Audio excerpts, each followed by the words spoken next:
River in the hospital room. I may have a nurse come in at any minute to help me out. I may have numerous doctors walk through the door, and I'll have to pop out at any time. Now, yesterday, I talked about 10 minutes and I had to pop out. I was in the middle of giving my weekly lineup, and yesterday I aired two unboxings. One was for virtual shopkeeper Dee, and the second one was for Bingo from Johnny Cajun Roots Reseller. It was a double enveloping, and I did not hurt my back during the double enveloping. No envelopes were hurt. Good morning, TJ. Yeah, I'm still in the hospital. You know how it is. All the doctors got to agree. All the paperwork's got to be done. Well, getting well is a process. Just okay.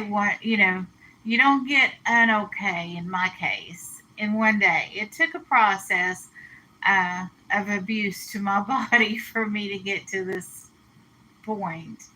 Um, I'm gonna have to lay off the DD sweeties. So Wednesday of this week, I have a Bible reading about a lady that loses a coin. It's a parable by Jesus. And then Thursday and Friday, my unboxings are from Nana Tink's Treasure and Victoria Adventures with Victoria. You know Victoria, don't you, TJ? You're in her chat room. She's a joy, and her and Nana Tinks and Dee Dee Sweeties and Marion Hilton and Mike from January House and Donna Fredericks all are part of the Auction with Friends group, and they actually have this service where you can get a text message every time they go live because they rotate channels, and some nights the auction will be on Nana's, and some nights it'll be on Victoria's, and some nights it'll be on Dee Dee's. And then you also get a notice every time Dee Dee and Julia go live for their auctions. Do you like to buy stuff at the auctions, TJ? I know that you know a lot of people in the reseller community. Of course, I know a lot of people in the drone community, and I don't own a drone, so it doesn't necessarily follow that you would go to auctions just because you hang out with resale people. I'm supposed to get out at any time. It's just a matter of the paperwork. And I've got a team of doctors that have to agree with each other. You know how that is. They all have to sign off on me leaving. And it seems like if, my sugar gets okay, something else goes out of whack. And then something else goes out of whack. And then you know, while my sugar's okay. So it's just a matter of balance, for them for everything to be signed off on at the same time. And that's how it goes in the hospital. I don't know. Every time I come into a hospital or a loved one comes into a hospital, of course, I manage care for my mother, who's 83 and has Parkinson's, and my adult child with autism, who also has diabetes. So every time I have a family member come to the hospital, I kind of manage their care too. And it's just, especially with mom, it's very difficult. I know that sometimes people will go into rehabilitation, from the hospital. I'm having physical therapy here, and I don't think they're going to put me on the floor. You know, they don't want to send me home Florida is very, very careful about sending people home. There are lots of laws that protect seniors. So, it's complex here. Like everything is complex here. And then next Friday night, I'm going to have another Trivial Pursuit card from Chrissy. Chrissy's Creative Corner. I bought, actually went to her auction and I won a little tiny jelly dish. And when she sent the jelly dish, she sent some ephemera with it. And the ephemera was an old, like 1980s, we used to play it in the 1980s, Trivial Pursuit card with the questions and answers. And so every Friday night for the next, I think, next 4 Friday nights, I've got that Trivial Pursuit card that's going to be up there. And I'm going to do, when I get home, I'm going to do a little diverse library update. While I was in here, this lady came and emailed me on Facebook, and she wanted to make a donation. And, it's perfect because I've been away from home. And I said to her, "Do you need the address?" And she wanted to put adult books and children books in there. I'm like, "Please, just children books only." And I said, "Do you need the address?" And she's like, "No."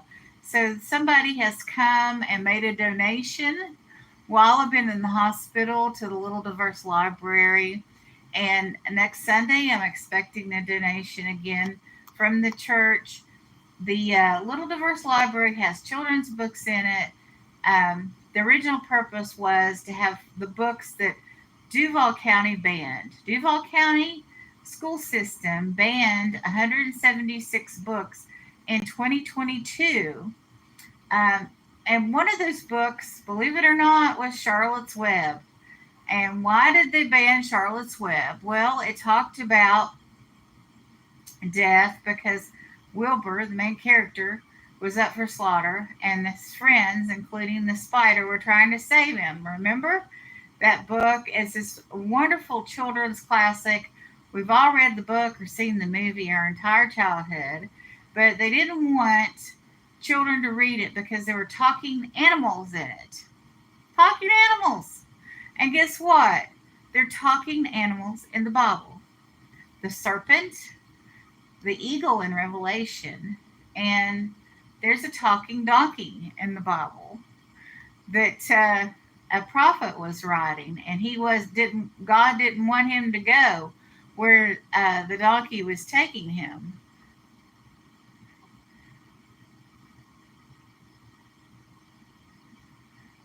Yes, and they banned Charlotte's Web in Duval County Public Schools, children's classic. And fortunately, they banned a lot of other books that were about people, about children of color. And of course, all the books that are LGBTQ were banned. Yep, that's what they did. So my church uh, has a list of probably about 32 of those books that people in the church buy and send to the church. And then me and another gentleman in the church, he's actually our musical director, have Little Diverse Libraries in our yard, and there's one out in front of the church. So our church sponsors 3 libraries, but sometimes it's months in between me getting the books from the church. And also, they haven't changed the list. The person that's supposed to rotate the list has been out sick. So, um, if when I do get them, it's kind of good that it's been months since I got them because every time children would come up to the library, the same books would be in there if I got them every month. So, having it rotated out and having this other person who likes the Little Diverse Library on my street that's donating, she's kind of made it, her thing to donate to my Little Diverse phases. From Johnny Cajun Roots Reseller, I was unenveloping bingo wins, and also right now in bingo, if you play bingo at Johnny's, you can change your numbers. You can only do that every 3 months. And then after that, you have to stick with the numbers you got, burn a blister kind of thing. If you got unlucky numbers, you got them for 3 months. But if you got lucky numbers, you got them for 3 months. I have gone through an amazing winning streak with bingo, and I suspect that for a little bit, I won't be winning. Good morning, Johnny. I was just talking about it's time to change your numbers at bingo. I did an unboxing yesterday of two bingo prizes. Yeah, I know you lurk a little bit. I guess today is the 1st of October and you're having your rapid fire round auction. I'm not scheduled to be back on your auction, I don't believe, until January, which at the first I was a little frustrated by the fact that there was going to be months in between. And now, because I've been in the hospital and I got a recovery to go through, I timed it out perfectly. But I will be there, but right now I can't order anything. I can't pick up packages at this point. And so I've got to be real careful about what I'm juggling, not only as far as money and all that, because hurricane and going in the hospital at the same time can get a little tricky there. And also, physically moving things around is going to be difficult for me for a while.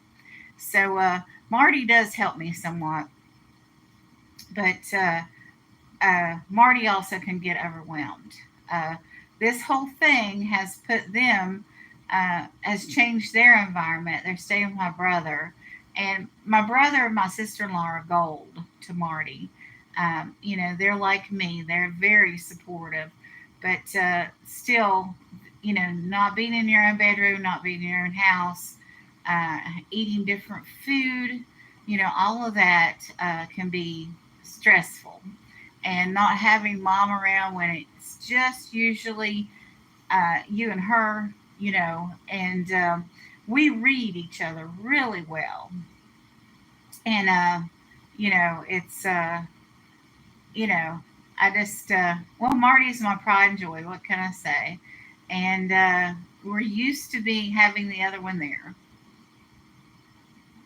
Yeah. So Marty's going to have a period of adjustment when we get back home too, even though today will be a week that I went in the hospital. So hopefully they'll get the paperwork done today. All the doctors will sign off today, and we'll be good to go. And if even if I have something that's bothering me, I mean, I know it's kind of best to take care of things in the hospital, but if something starts bothering me at this point, I don't think I'm going to mention it. I'm just going to, I'm just going to be like, oh, everything's fine, you know. But, I probably shouldn't do that. But I really need to get home from my family. I've had to, I've made all the phone calls I can make from here, but like I've got doctor's appointments and meetings with, with all of my family members. Well, with Marty and Mom separately. They both have their own medical calendar and meds, and it's just like it. It's I usually manage most of it on my phone, but at some point in time, you got to go pick things up. You got to run errands, and this is going to be difficult change for me. I guess the pandemic prepared me for some of this because we all learned how to order everything. It's not like I'm a stranger to Amazon or anything. On Google, I'll get all the competitors, and then I go to Amazon from there. I'm getting a lower price than if I go to Amazon. And it seems like this to me. Maybe you can verify this. But it seems like to me, if you go to Amazon and you search for the item, you're paying a higher price. And it's like they game the prices. Maybe I'm wrong. Maybe I'm just on good painkiller, and it just seems that way to me. But maybe somebody out there could verify that. But anyway, next Saturday, I have Psalm 126 is my reading in my Bible readings. I still have 2 more weeks pre-recorded of the Gospel of Luke. I've recorded 3 of them here in the hospital. And then on Sunday, if I get out of here, I get my adult Bible studies done and my Torah reading done, and I'll be able to complete out the week. But as of right now, I don't have those Bibles with me. So the adult Bible studies and the Torah reading will not happen if I don't get out of the hospital soon, which I'm hoping to get out of the hospital today. So that's my lineup. I've got Dee Dee, Sweeties, and Johnny on Monday for unboxings.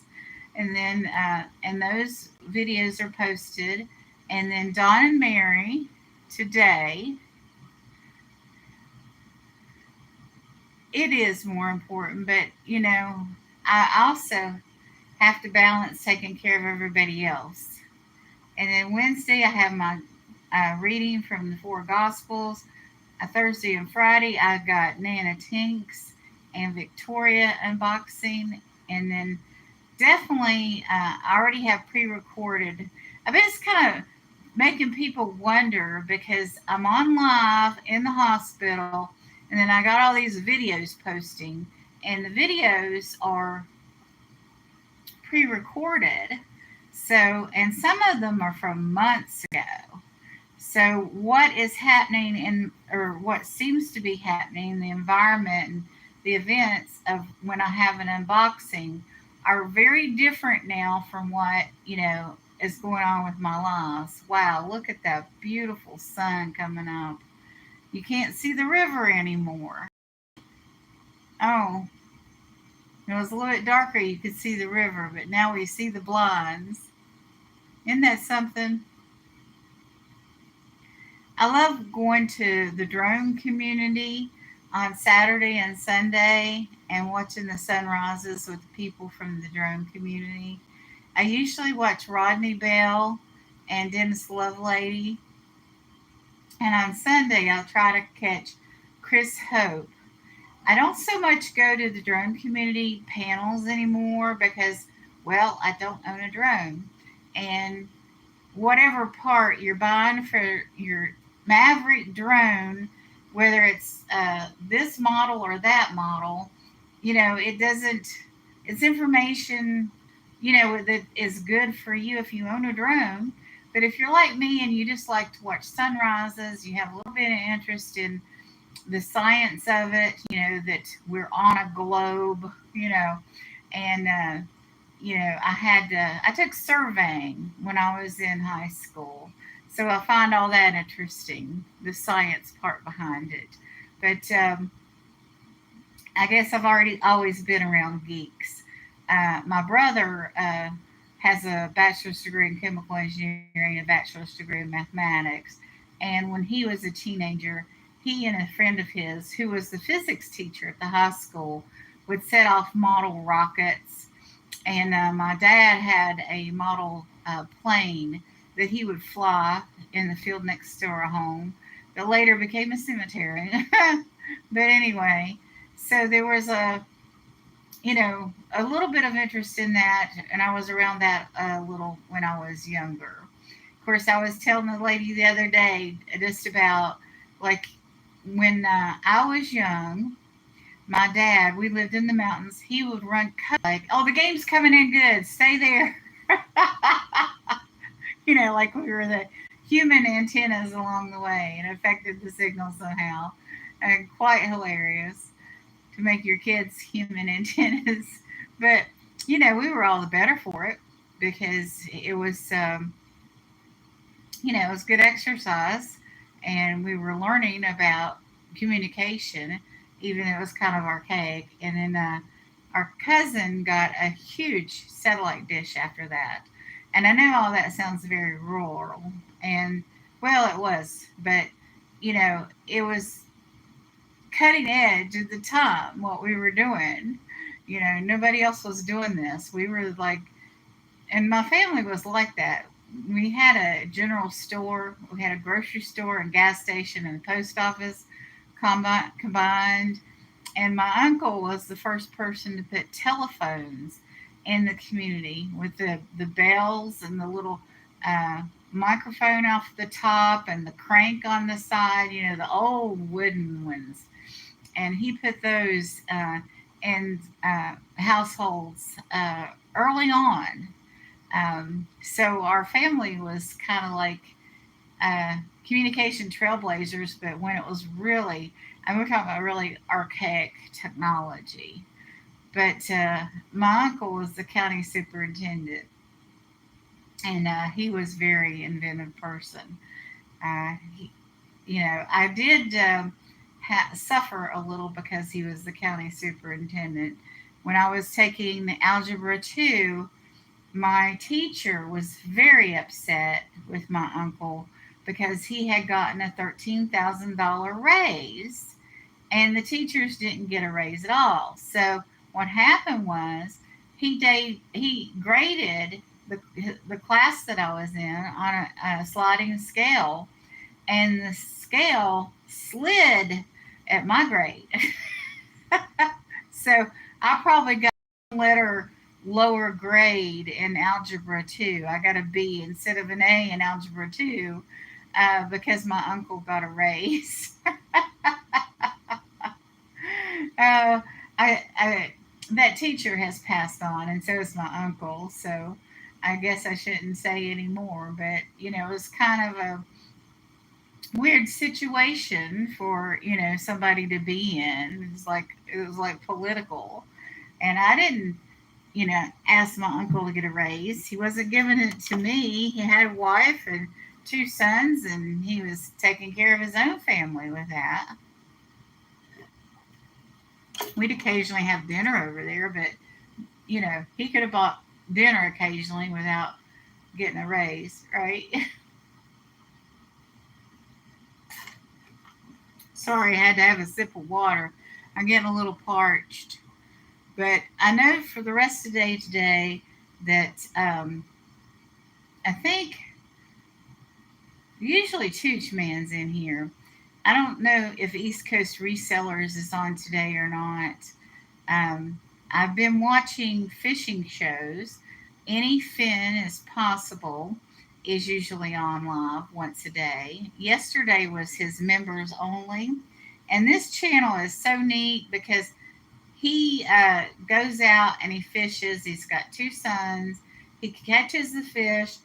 He had a video yesterday where he filleted a fish, and I hadn't seen that done since I was a child.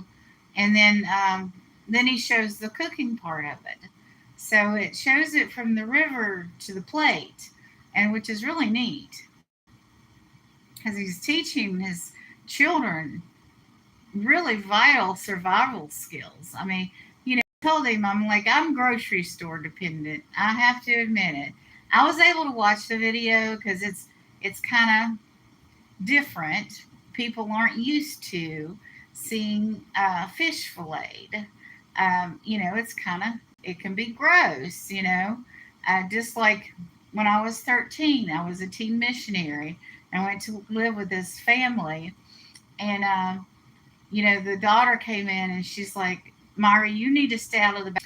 And, but, now I know it's a necessary part of life. Now, could I kill and pluck a chicken? No way. There's not even to this day. Even if I got my health back tomorrow, I would be like, no. I can just go to the grocery store and pick it up, and I'm willing to pay to not have to kill my food. And I think most of us are still at that point. But fish is a little different. I mean, it's not as gross to me. With chicken, you have to pluck feathers, and it's like, oh, that's an entire mess. But these people had goats, And so I learned how to milk a goat when I was a teenager. I probably wouldn't know now, but it wouldn't take me long, if I needed to milk a goat, that I could milk a goat. I remember when I was 5 years old, I milked a cow. My cousin Johnny took me to the barn and it was like, oh, showed me how to milk a cow. Now it was 5 o'clock in the morning when Johnny took me to the barn to milk the cow, and I was like, it's freezing. It's early. Nobody should be awake. I mean, I was just like 5 years old. I know I was not 6 years old. I had not gone into first grade. It was a summer. I mean, yeah, it was over the summer. Probably maybe the summer before I went in first grade. But anyway, little Myra was like, didn't want to play, didn't want to do this, knew that if I learned how to milk a cow, that I'd be doing this every morning. So I messed up milking the cow because little Myra was smart enough to know that I wasn't going to be turned into a farmhand. Although I do wish that I had paid more attention to his mother, my Aunt Hattie, because milking a cow right now, no, having that skill would not do me any good because I don't have a cow. People don't have cows anymore. But she taught me how to churn butter. And she was a tremendous cook, could make everything from scratch. So there are things, knowledge that she had. She knew plants. My grandmother Fauci was that way too. She knew all the plants. She knew medicinal purposes like willow tree bark. You can crush it up and get acetyl salicylic acid out of it, which is aspirin, and all those medicinal things for plants that back in the day people didn't have doctors readily available, and they would have to churn their own butter, and they would have to figure out what plant was good for poison ivy and how to make creams to put on poison ivy or rashes at home. They didn't have grocery stores to run to. And like I said earlier, my family did have a grocery store by the time I was in first grade. They had all those medicines. They had BC powder and all of that.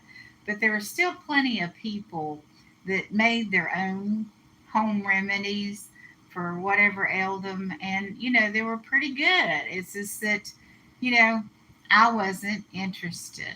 I was interested in that TV, and so when I was young, we had 3 channels. So I would watch TV.